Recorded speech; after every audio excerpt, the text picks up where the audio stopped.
Sunday ശലോമിലേക്ക് സ്വാഗതം. ഞാൻ Jose John Mallikassery. ഇസ്രായേലിൽ നിന്ന് ബന്ധികളാക്കപ്പെട്ട് കൊണ്ടുപോയ ആളുകളുടെ കൂട്ടത്തിൽപ്പെട്ട മരണപ്പെട്ട 2 പേരുടെ മൃതശരീരങ്ങളുടെ അവശിഷ്ടങ്ങൾ കൂടി ഇസ്രായേലിന് ഹമാസ് ചൊവ്വാഴ്ച രാവിലെ കൈമാറി. ബന്ധികളാക്കപ്പെട്ടതിൽ ഏറ്റവും മുതിർന്ന ആളായ 85 വയസ്സുണ്ടായിരുന്ന ഒരാളുടെ മൃതദേഹമാണ് അതിലൊന്ന്. രണ്ടാമത്തെ ആള് 38 വയസ്സുള്ള ചെറുപ്പക്കാരനാണ്. അയാൾ ഒരു കിബൂട്സിൽ ജോലി ചെയ്യുന്ന ആളാണ്. അവിടെ വന്ന് ഹമാസിനെ അദ്ദേഹം ചെറുത്തു നിൽക്കുകയുണ്ടായി. ചെറുത്തു നിൽക്കുന്നതിനിടയിൽ അദ്ദേഹം കൊല്ലപ്പെട്ടു. അദ്ദേഹത്തിന്റെ മൃതദേഹമാണ് അവർ അന്ന് ഇസ്രായേലിൽ നിന്ന് എടുത്തുകൊണ്ടുപോയത്. അങ്ങനെയുള്ള 2 ആളുകളുടെ മൃതദേഹങ്ങളാണ് ഇപ്പോൾ അവർ തിരിച്ചു കൊടുത്തത്. ഇനിയും ലഭിക്കാനുള്ള മൃതദേഹങ്ങളുടെ എണ്ണം 13. മൊത്തം 28 മൃതദേഹങ്ങളാണ് കരാർ അനുസരിച്ച് തിരികെ വരേണ്ടത്. അതിൽ 15 എണ്ണം എത്തി. ഇനി 13 എണ്ണം കൂടി തിരികെ നൽകേണ്ടതുണ്ട്. ഈ 13 എണ്ണം അവർക്ക് എപ്പോൾ കൊടുക്കാൻ പറ്റും എന്നതിനെ സംബന്ധിച്ച് അവർ പറയുന്നില്ല. നമ്മൾ കഴിഞ്ഞ ഡിസ്കഷൻസിലൊക്കെ സൂചിപ്പിച്ചതുപോലെ ഇത് വലിയ ഡിസ്പ്യൂട്ടായിട്ട് നിലനിൽക്കുന്നുണ്ട്.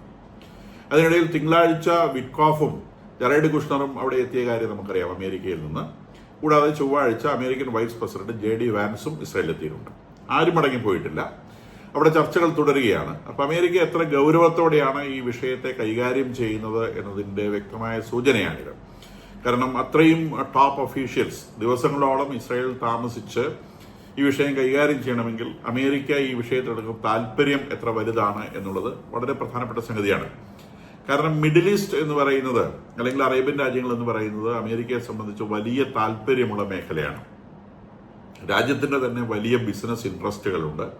കൂടാതെ ട്രംപ് കുടുംബത്തിന്റെ വലിയ ബിസിനസ് ഇൻട്രസ്റ്റുകളുണ്ട്.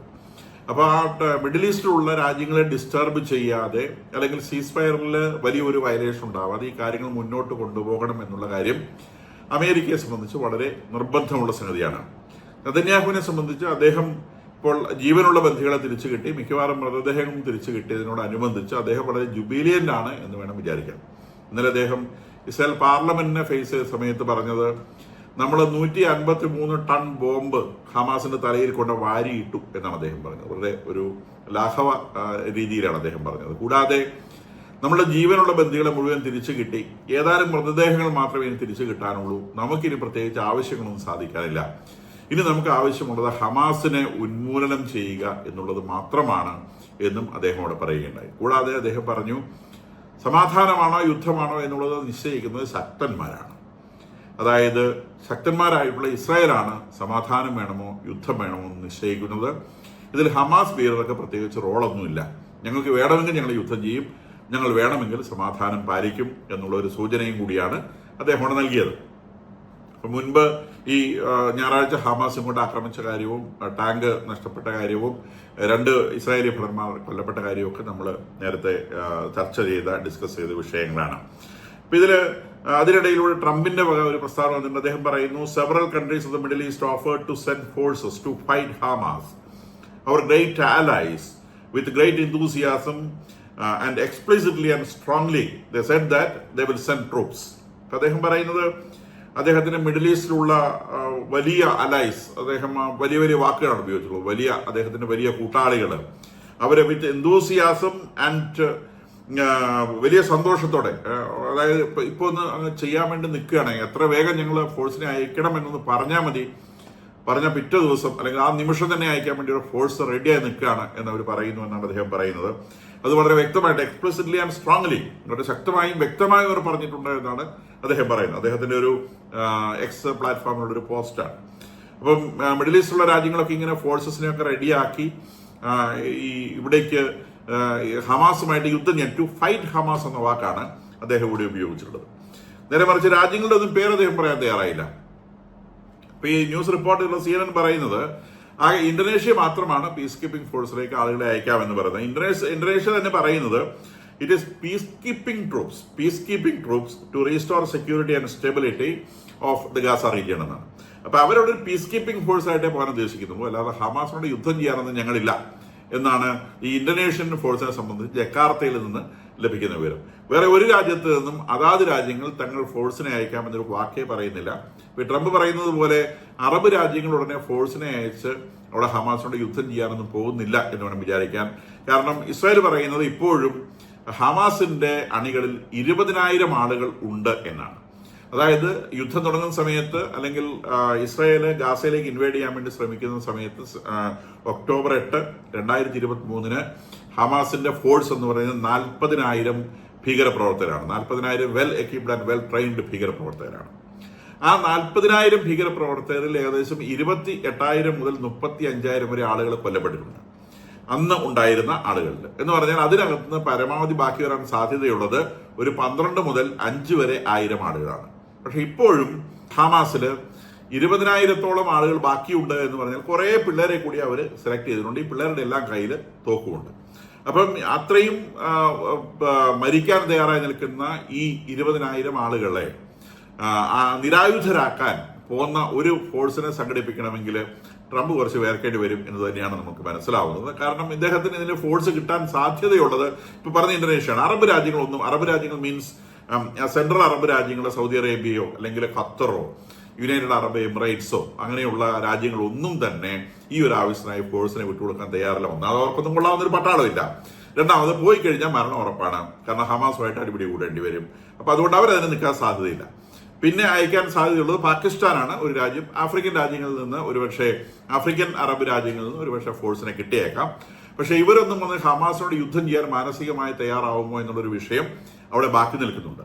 അപ്പൊ ട്രംപ് പറഞ്ഞതുപോലെ ഈ ഇദ്ദേഹത്തിന്റെ ഈ ഫോഴ്സ്, ഹമാസിനോട് യുദ്ധം ചെയ്യാനുള്ള ഫോഴ്സ് അത് എത്രത്തോളം റെഡിയാണ് എന്നുള്ളത് കണ്ടറിയേണ്ടി വരും എന്നുള്ളത് ഒരു വസ്തുതയാണ്. ഒന്ന്. രണ്ട്, ട്രംപ് പറയുന്നത് ഇങ്ങനെ ഹമാസ് നിരായുധീകരിക്കാൻ അനുവദിക്കാതിരുന്നാൽ അല്ലെങ്കിൽ അവർ അതിന് വിസമ്മതിച്ചാൽ ട്രംപിന്റെ ഭാഗത്തു നിന്നുണ്ടാവുന്ന പ്രയോഗം the end of the Hamas will be fast, furious and brutal എന്നാണ്. ഹമാസ് നിരായുധീകരിക്കുവാൻ അനുവദിക്കാതിരുന്നാൽ ഹമാസിന്റെ അവസാനം എന്ന് പറയുന്നത് വളരെ വേഗത്തിൽ സംഭവിക്കും. അത് വളരെ ഭീകരമായിരിക്കും, അങ്ങേയറ്റം മൃഗീയവുമായിരിക്കും എന്നാണ് അദ്ദേഹം പറയുന്നത്. ഒക്കെ ട്രംപിന്റെ വാക്കുകളാണെന്ന് ഓർക്കണം. അദ്ദേഹം ഇത് എപ്പോഴും കുറച്ച് കടത്തി പറയുന്ന ആളാണ്. എന്ന് പറഞ്ഞാൽ ശരി, ഇസ്രായേലിനെ സംബന്ധിച്ച് ഇപ്പം അവരുടെ പ്രധാനപ്പെട്ട പ്രശ്നങ്ങളൊക്കെ തീർന്നു. നെതന്യാഹു എന്ന് പറഞ്ഞ നേതാവിന്റെ പ്രത്യേകതയുണ്ട്. അദ്ദേഹം ഒന്നും മുൻകൂട്ടി വിചാരിച്ചതുപോലെ പ്ലാൻ ചെയ്ത് ചെയ്യുന്ന ഒരാളല്ല. അദ്ദേഹത്തിന് മുൻപിൽ വരുന്ന അവസരങ്ങൾ ഉപയോഗിക്കുക എന്നുള്ളതാണ് അദ്ദേഹത്തിന്റെ രീതി. എപ്പോഴും അദ്ദേഹം അങ്ങനെയാണ്, പോളിറ്റിക്സിലും അങ്ങനെയാണ്. ഇപ്പൊ ഇദ്ദേഹം ഇവിടെ യുദ്ധം നിർത്തിയ സമയത്ത് തന്നെ അദ്ദേഹത്തിന്റെ കൂട്ടത്തിൽ നിന്ന് യാഥാസ്ഥിക കക്ഷികൾ പിൻവലിയുമെന്നും അങ്ങനെ നെതന്യാഹുവിന്റെ ഗവൺമെന്റ് വീഴും എന്നും ഉള്ളൊരു വലിയ മോഹം ഇസ്രായേലിന്റെ പ്രതിപക്ഷത്തിന്റെ ഭാഗത്തുണ്ടായിരുന്നു, കൂടാതെ അറബ് രാജ്യങ്ങളുടെ ഭാഗത്തുണ്ടായിരുന്നു. പക്ഷെ ഒരു MP പോലും ഇതിന്റെ പേരിൽ നെതന്യാഹുവിനെ വിട്ടുപോകാൻ ഇടയായിട്ടില്ല. കാരണം ഇത് ഈ വെടിനിർത്തൽ തങ്ങൾക്ക് തന്നെ നേട്ടമായി തീരും എന്ന് അവരെ ബോധ്യപ്പെടുത്താൻ അദ്ദേഹത്തിന് സാധിച്ചു എന്നുള്ളതാണ്. കാരണം ഇപ്പോൾ യെല്ലോ ലൈൻ എന്ന് പറയുന്ന സ്ഥലത്തേക്കാണ് ഇസ്രായേൽ ഫോഴ്സ് പിൻവാങ്ങിയിട്ടുള്ളത്.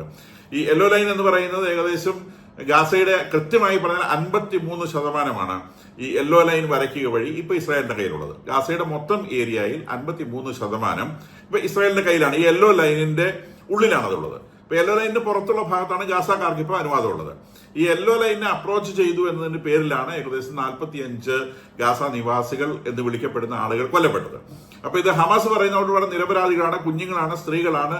അവർ യെല്ലോ ലൈൻ ഏതാണെന്ന് അറിയാത്തത് കൊണ്ട് അങ്ങോട്ട് വന്നപ്പം ഇസ്രായേൽക്കാര് അല്ലെങ്കിൽ IDF വെടിവെച്ച് കൊന്നു എന്നാണ് പറയുന്നത്. IDFന്റെ എക്സ്പ്ലനേഷൻ എന്ന് പറഞ്ഞാൽ യെല്ലോ ലൈനെ അപ്രോച്ച് ചെയ്യാൻ പാടില്ല. യെല്ലോ ലൈനെ അപ്രോച്ച് ചെയ്ത് കഴിഞ്ഞാൽ നിങ്ങൾ വാർണിംഗ് ഷോട്ട് അയക്കും. വാർണിംഗ് ഷോട്ട് എന്ന് പറഞ്ഞാൽ ആകാശത്തേക്ക് വെടിവെക്കും. അത് കേട്ട് തിരിച്ചു പോയാൽ കുഴപ്പമില്ല. പിന്നെ മുന്നോട്ട് വന്നാൽ നിശ്ചയമായും വെടിവെക്കും. നമുക്കറിയാവുന്നതുപോലെ പിന്നെ മുന്നോട്ട് വരുന്നവര് മിലിറ്ററി പോസ്റ്റുകൾ ആക്രമിക്കാൻ വരുന്നവരാണ്, അവർ വെടിവെക്കും. അത് പട്ടാളത്തിന്റെ രീതിയാണ്.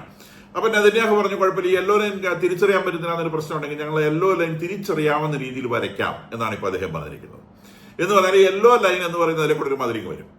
അപ്പൊ ആ മതിലിങ് വന്നു കഴിഞ്ഞാൽ പിന്നെ മതിലിനപ്പുറം ഗാസ, മതിലിനിപ്പുറം ഇസ്രായേൽ എന്നാവും. അതായത് 53% ഏരിയ കൂടി ഇസ്രായേലിന് കൂട്ടിച്ചേർക്കപ്പെടും എന്നാണ് ഇന്ന് റോയിറ്റേഴ്സ് റിപ്പോർട്ട് ചെയ്തിട്ടുള്ള ഒരു പ്രധാനപ്പെട്ട വാർത്ത. ഗാസയുടെ 53% സ്ഥലം ഈ ഒരു സൗകര്യം ഉപയോഗിച്ച് യെല്ലോ ലൈൻ കാണാതെ ആളുകൾ കൊല്ലപ്പെടുന്നു എന്നുള്ള ആ ഒരു സൗകര്യം ഉപയോഗിച്ച് അദ്ദേഹം ഡിമാർക്കേറ്റ് ചെയ്ത് വെക്കാനാണ് സാധ്യത. കാരണം ഇതിന്റെ രണ്ടാമത്തെ സ്റ്റേജ് എന്ന് പറയുന്നത് ഡിസാമിംഗ് ഓഫ് ദിസ് ഹമാസ് ആണ്. ഹമാസിനെ നിരായുധീകരിക്കുക എന്നുള്ളതാണ്. ഹമാസിനെ നിരായുധീകരിക്കുക എന്നുള്ളത് ഓൾമോസ്റ്റ് ഇമ്പോസിബിൾ ആയിട്ടൊരു പ്രോസസ്സാണ്. അവർ യുദ്ധത്തിന് നിൽക്കും. അപ്പൊ ആര് ശ്രമിച്ചാലും ശരി ആ പ്രോസസ്സ് യുദ്ധമായി മാറും. അത് ഒരു തീരാത്ത പ്രശ്നമായി തീരും. ആ പ്രശ്നം തീരാത്തിടത്തോളം കാലം ഈ ട്രൂപ്പിനെ യെല്ലോ ലൈനിൽ ഇങ്ങോട്ട് പോരേണ്ട കാര്യമില്ല. അപ്പൊ ഇതിങ്ങനെ നീണ്ടു പോകുന്നതിനനുസരിച്ച് ഈ യെല്ലോ ലൈൻ വരെയുള്ള ഭാഗം ഇവര് സെറ്റിലേഴ്സിനെ കൊണ്ട് ഫില്ല് ചെയ്യും. അതോടെ ഗാസയുടെ 53% പോയി. പിന്നെ ബാക്കിയുള്ള സ്ഥലമാണ്. അത് ഏതാണോ അവസരമായി വരുന്നത് ആ അവസരങ്ങളെ ഇസ്രായേലിന് അനുകൂലമായി ഉപയോഗിക്കുക എന്നുള്ളതാണ് നെതന്യാഹു സ്ഥിരമായി എടുക്കുന്ന തന്ത്രം എന്നാണ് പൊളിറ്റിക്കൽ അനലിസ്റ്റുകൾ പറയുന്നത്. ഇപ്പോഴും എല്ലാവരെയും വരെ കിട്ടി, ഓക്കെ, എല്ലാവരെയും വരെ കിട്ടി, 53% ആയില്ലേ. ഇനി ബാക്കിയുള്ളതല്ലേ, അത് നമുക്ക് അപ്പോൾ നോക്കാം. ഈ ഹമാസ് ഇതിനകത്ത് കിടപ്പുണ്ട്. ഹമാസ് ഇതിനകത്ത് കിടക്കുന്നിടത്തോളം കാലം ഹമാസ് നിരായുധീകരിക്കാമെന്ന് 56 രാജ്യങ്ങൾ ഒപ്പിട്ട ഒരു കരാറിന്റെ ഭാഗമായിട്ട് അവർ സമ്മതിച്ച സ്ഥിതിക്ക് അവർ നിരായുധീകരിക്കുന്നത് വരെ കുറ്റം ഹമാസിന്റെ തലയിലാണ്. ഇസ്രായേലിന്റെ തലയിൽ അത് വെക്കാൻ പറ്റില്ല. കാരണം ഇവർ നിരായുധീകരിക്കപ്പെട്ടാൽ മാത്രമേ ഇനി യെല്ലോ ലൈനിൽ നിന്ന് ഒരു ഇഞ്ചെങ്കിലും പുറകോട്ട് ഇസ്രായേൽ പോവേണ്ടതുള്ളൂ. നിരായുധീകരണം എന്ന് പറയുന്നത് ഓൾമോസ്റ്റ് ഇമ്പോസിബിൾ ആയിട്ടുള്ള ഒരു പ്രോസസ്സാണ് താൻ.